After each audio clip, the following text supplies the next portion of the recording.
Assalamualaikum warahmatullahi wabarakatuh. Perkenalkan, nama saya Andra Ramadhan Putra. Di sini saya akan menjelaskan mengenai jawaban dari soal-soal untuk kuis 1 sistem kendali kelas F. Yang pertama yaitu dari klasifikasi sistem kendali. Untuk yang pertama ada klasifikasi dari sistem kendali waktu kontinu dan waktu diskrit. Sistem kendali ini diklasifikasikan berdasarkan dari jenis sinyal yang digunakan. Untuk sistem kendali waktu kontinu, semua sinyal yang diberikan secara berkelanjutan dalam satu waktu.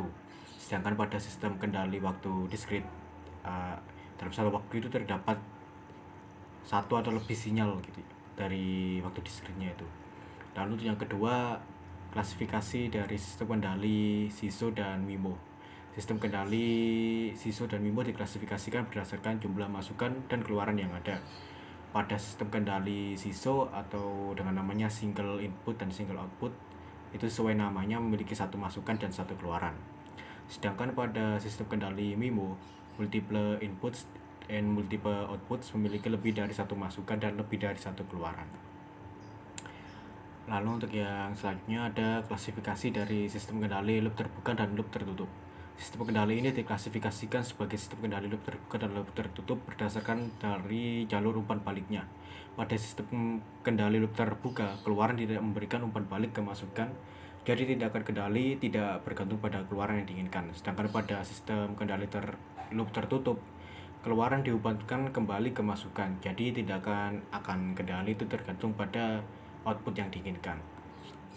Untuk soal yang kedua yaitu dari jenis umpan balik. Yang pertama yaitu jenis umpan balik positif. Umpan balik positif akan menambahkan masukan referensi dan keluaran umpan balik. Efek yang didapatkan dari umpan balik positif ini adalah untuk meningkatkan perolehan dari sistemnya.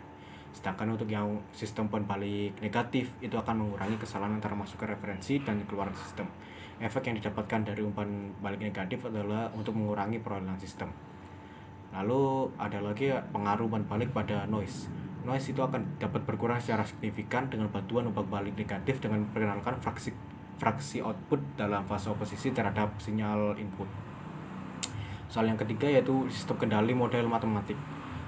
Yang pertama yaitu ada dari model persamaan diferensial yang merupakan model matematis domain waktu dari sistem kendali. Langkah-langkah untuk penentuan dari model persamaan diferensial yaitu yang pertama, menerapkan hukum dasar yang pada sistem kendalinya yang telah diberikan. Lalu selanjutnya untuk persamaan diferensial akan dapat diperoleh untuk bagian input dan output dengan menghilangkan variabel perantaranya.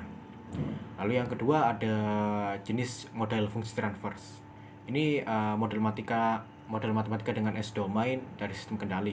Fungsi transfer dari sistem linear time invariant atau LTI didefinisikan sebagai rasio transformasi Laplace terhadap output dan transformasi Laplace terhadap input dengan mengasumsikan semua kondisi awal adalah 0.